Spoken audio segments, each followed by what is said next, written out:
Welcome to Abubakar Talimwala YouTube channel. اگر ایک عام سی صبح کا تصور کیا جائے جہاں بیدار ہوتے ہی کسی آواز کے ذریعے خود بخود ریڈیو چل جائے.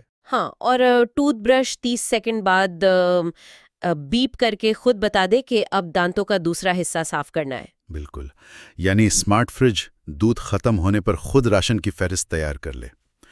تو ایسا لگتا ہے جیسے کسی سائی فائی فلم کا منظر بیان ہو رہا ہے. لیکن دیکھیں، حقیقت یہ ہے کہ یہ کوئی آنے والے کل کا خواب نہیں ہے، یہ بالکل آج کی حقیقت ہے. صحیح کہا. آج کے اس تفصیلی جائزے میں ہماری بنیاد اینتھنی ایلیٹ کی مشہور کتاب the culture of A I everyday life and the digital revolution پر ہے. اور اس مطالعے کا بنیادی مقصد ہی یہ سمجھنا ہے کہ مصنوعی ذہانت یعنی اے آئی مستقبل کا کوئی دھندلا سا تصور نہیں ہے. ہاں، بلکہ یہ پہلے ہی ہماری روزمرہ کی زندگی، ہماری معیشت اور یہاں تک کہ ہماری انسانی پہچان کو تبدیل کر چکی ہے. مثال کے طور پر اگر ہم ریچل نام کی ایک عام خاتون کی صبح کو ہی لے لیں. اچھا، ہاں، وہ ریچل کی کہانی. وہ اپنی صبح ایمیزون الیکسا کے ذریعے BBC ریڈیو سننے سے شروع کرتی ہے. ایگزیکٹلی. اور پھر وہ آفس جانے کے لیے زپ کار ایپ استعمال کرتی ہے. اور دن میں پیٹ کیوب کے ذریعے اپنی بلی کی نگرانی کرتی ہے. شام کو بی مائی آئیز ایپ کے ذریعے نابینا افراد کی مدد بھی کرتی ہے. یعنی اس کا اسمارٹ بیڈ اس کی نیند کے حساب سے خود ٹیمپریچر کنٹرول کر رہا ہے. یہ سب آج ہو رہا ہے. یہ واقعی حیرت انگیز ہے. یہ کسی مستقبل کا منظر نہیں بلکہ آج کا دن ہے. لیکن جب اے آئی کا ذکر آتا ہے نا تو دماغ میں ہالی ووڈ فلموں کے مناظر گھومنے لگتے ہیں. ہاں، جیسے ٹرمینیٹر کے تباہ کن روبوٹس یا والی کی دنیا. لیکن اینٹنی ایلیٹ کی تحقیق اس تصور کو بالکل رد کرتی ہے. مطلب اے آئی ان بڑے بڑے لوہے کے روبوٹس کی شکل میں نہیں آئی؟ بالکل نہیں. یہ خاموشی سے ہمارے بنیادی ڈھانچے میں اتر چکی ہے. یہ بالکل بجلی کی طرح ہے. بجلی کی طرح؟ تھوڑا واضح کریں. دیکھیں، جس طرح ہم سوئچ دباتے ہیں اور روشنی ہو جاتی ہے، ہم کبھی یہ نہیں سوچتے کہ دیوار کے پیچھے تاروں کا کتنا بڑا جال ہے. ہاں، ہمیں بس روشنی سے مطلب ہوتا ہے. ایگزیکٹلی. اے آئی بھی بالکل ویسی ہی ایک نہ دکھنے والی بنیادی ضرورت بن چکی ہے جو پردے کے پیچھے رہ کر ہماری زندگی چلا رہی ہے. تو ریچل کی کہانی اس بات کا بہترین ثبوت ہے کہ کس طرح ہماری زندگی کا ہر چھوٹا بڑا کام اب کسی نہ کسی الگوریدم کا محتاج ہے. بالکل. جب وہ زپ کار ایپ استعمال کرتی ہے تو وہ صرف ایک گاڑی نہیں بلا رہی، بلکہ وہ ایک ایسی مصنوعی ذہانت سے رابطہ کر رہی ہے جو شہر کی ٹریفک اور موسم کو اینالائز کر رہی ہے. ٹھیک کہا. ٹھیک ہے، آئیے اسے کھول کر دیکھتے ہیں. ایک منٹ. ٹھیک ہے، آئیے اسے کھول کر دیکھتے ہیں. جب ہم اے آئی کی بات کرتے ہیں تو اس کی بنیادی تعریف کیا ہے؟ کیا یہ صرف ڈیٹا پروسیسنگ ہے؟ نہیں، یہ صرف ڈیٹا پروسیسنگ نہیں ہے. یہ ایک کمپیوٹیشنل سسٹم ہے جو اپنے ماحول کو سمجھ کر ڈیٹا پر عمل کرتا ہے.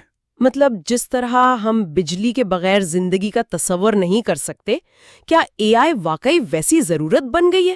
اگر ہم اسے بڑے منظرنامے سے جوڑیں تو اے آئی اور مشین لرننگ، جس میں ڈیپ لرننگ اور نیورل نیٹ ورکس شامل ہیں، وہ خود ساختہ فیصلے کرنے کے قابل ہو رہے ہیں.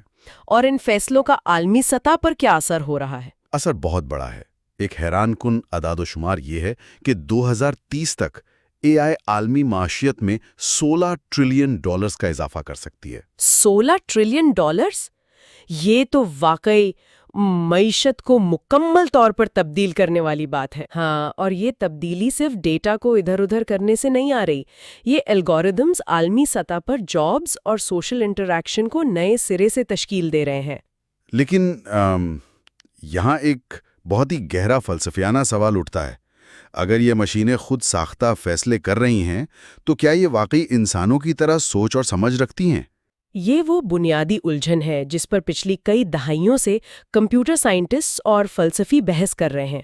مطلب کیا ان کے اندر واقعی کوئی شعور ہے؟ اس کو پرکھنے کے لیے 1950 میں ایلن ٹیورنگ نے ٹیورنگ ٹیسٹ متعارف کروایا تھا. اچھا، ٹیورنگ ٹیسٹ. اس میں یہ پرکھا جاتا تھا کہ کیا کوئی مشین انسان کی طرح بات کر کے کسی دوسرے انسان کو دھوکہ دے سکتی ہے، رائٹ؟ بالکل. جیسا کہ 1966 میں ایک ایلائزا نام کا پروگرام بنایا گیا تھا. ہاں، ایلائزا. وہ تو بس لوگوں کی باتوں میں سے الفاظ چنتی اور انہیں ایک سوالیہ انداز میں واپس کر دیتی تھی. ایگزیکٹلی. اور بہت سے لوگوں کو واقعی لگا کہ وہ کسی انسان سے بات کر رہے ہیں. ایلائزا سوچنے کی صرف نقل کر رہی تھی. تو اس سب کا مطلب کیا ہے؟ اگر ایک مشین صرف نقل کر رہی ہے تو کیا اسے سمجھ بھی ہے؟ یہی بات فلاسفر جان سرل نے اپنے چائنیز روم آرگیومنٹ میں پیش کی تھی۔ او ہاں، چائنیز روم۔ میں اسے تھوڑا عام فہم بناتا ہوں۔ فرض کریں میں کسی ایسی زبان کی کتاب لے کر بیٹھ جاؤں جو مجھے نہیں آتی۔ مثال کے طور پر چائنیز زبان۔ ہاں، اور میں صرف ہدایت دیکھ کر ان نشانات کے جواب لکھتا رہوں۔ باہر والوں کو لگے گا میں چائنیز جانتا ہوں، لیکن کیا میں وہ زبان سمجھ گیا؟ بالکل نہیں، آپ کو تو زبان کا ایک لفظ بھی نہیں آتا۔ نہیں، یہی حال اے آئی کا ہے۔ وہ بس ڈیٹا اور رولز کو میچ کر رہی ہے۔ آپ نے بالکل ٹھیک مثال دی۔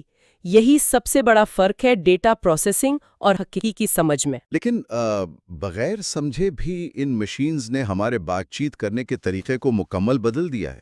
ہاں، جیسا کہ گوگل ڈیوپلیکس کا اے آئی، یہ ریسٹورانٹ میں فون کر کے ٹیبل بک کروا سکتا ہے۔ اور وہ بیچ میں انسانوں کی طرح اور جیسے الفاظ بھی استعمال کرتا ہے۔ سامنے والے کو اندازہ ہی نہیں ہوتا کہ وہ مشین سے بات کر رہا ہے۔ واقعی یہ نقل کی پختگی ہے۔ لیکن اگر مشینیں بغیر سمجھے بھی اتنی بہترین بات چیت کر سکتی ہیں تو سوچنے والی بات یہ ہے کہ جب انہیں فزیکل شکل دی جاتی ہے تو دنیا میں کیا تبدیلیاں آتی ہیں۔ ہاں، یہ تو اور بھی حیرت انگیز ہے۔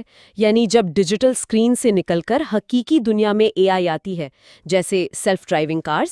اس سے ایک اہم سوال پیدا ہوتا ہے۔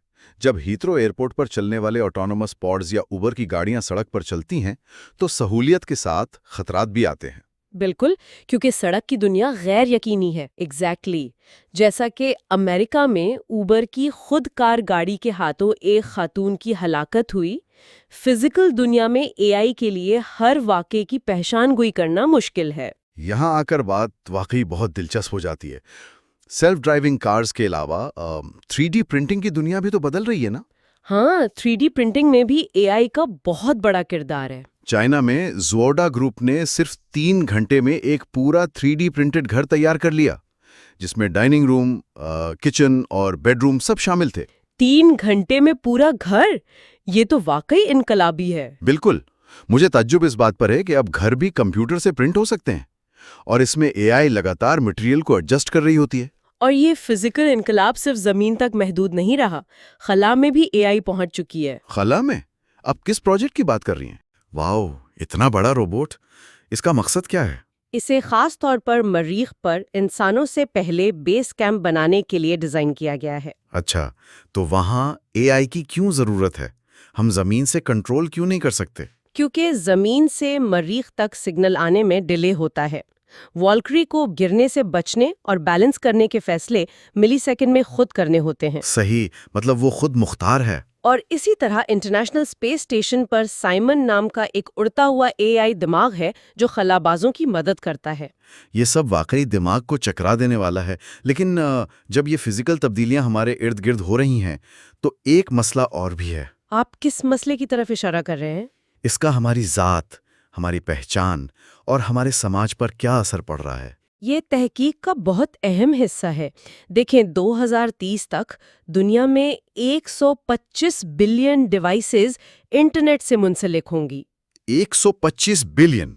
یہ تو انسانی آبادی سے کئی گنا زیادہ ہے۔ بالکل، اور آج انٹرنیٹ کا 50% ٹریفک انسان نہیں بلکہ مشینیں یعنی باٹس پیدا کر رہی ہیں۔ مطلب ہم انٹرنیٹ آف تھنگس سے نکل کر انٹرنیٹ آف ایوری تھنگ کے دور میں داخل ہو چکے ہیں۔ ہاں، جہاں اشیاء، ڈیٹا اور انسان سب مسلسل رابطے میں ہیں۔ لیکن اس سب میں انسانی آئیڈینٹی کا کیا ہوگا؟ یہی تو سوال ہے۔ ایک مشہور ماہر نفسیات ہیں شیری ٹوکل۔ ان کا نظریہ ہے کہ یہ ٹیکنالوجی ہمیں اکیلا کر رہی ہے۔ ہاں، شیری ٹرکل کا ماننا ہے کہ ہم باٹ سے بات کرتے کرتے اصل انسانی رشتوں سے دور ہو رہے ہیں۔ لیکن کتاب کا مصنف اینتھنی ایلیٹ اس سے اختلاف کرتا ہے، رائٹ؟ ایگزیکٹلی۔ اینتھنی ایلیٹ کے مطابق یہ سوچنا کہ ٹیکنالوجی ہمیں اکیلا کر رہی ہے اب ایک فرسودہ خیال بن چکا ہے۔ تو ایلیٹ کا اس بارے میں کیا کہنا ہے؟ وہ سمجھاتے ہیں کہ اے آئی ہماری پہچان کا حصہ بن چکی ہے۔ یہ ہمیں اکیلا نہیں کر رہی بلکہ ہماری سوشل انٹریکشن کو نئے سرے سے تشکیل دے رہی ہے۔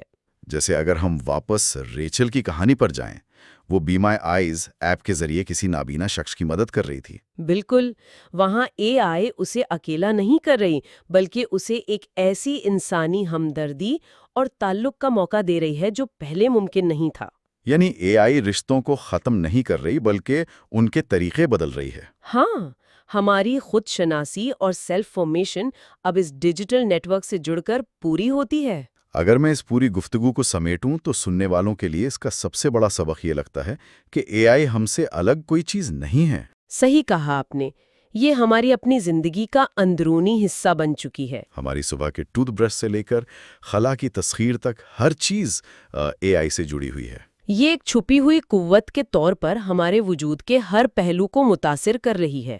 آخر میں اس گفتگو کو میں ایک نئے اور گہرے سوال پر ختم کرنا چاہوں گا۔ یہ سوال کتاب میں تو براہ راست موجود نہیں ہے مگر انہی تجلیات سے جڑا ہے۔ جی ضرور، وہ کیا سوال ہے؟ دیکھیں، جب مشینیں ہماری ہر ضرورت کو پہلے سے جان لینے، ہمارے مزاج کو سمجھنے اور ہمارے بہترین ساتھی بننے میں مہارت حاصل کر رہی ہیں، ہاں، وہ بنا کسی شکایت کے ہمارے ہر موڈ کو برداشت کر لیتی ہیں۔ تو کیا انسان آہستہ آہستہ دوسرے نامکمل اور غیر یقینی انسانوں کے ساتھ رشتے نبھانے کا فن بھول جائیں گے؟ یہ واقعی ایک سوچنے والی بات ہے۔ کیا مکمل اے آئی کے اس دور میں جہاں مشینیں بالکل پرفیکٹ ہیں، انسانی خامیاں ہی ہماری سب سے بڑی خوبصورتی بن جائیں گی؟ یہ ایک ایسی فکر ہے جو وقت کے ساتھ ضرور نئے امکانات اور الجھنیں جنم دے گی۔ اس تفصیلی جائزے کو سننے کا بہت شکریہ۔ ہم آئندہ بھی ایسی ہی تحقیقی معلومات لانے کا وعدہ کرتے ہیں۔ Thank you for watching Abubakar Talimwala's videos. Please subscribe and share with your friends and family.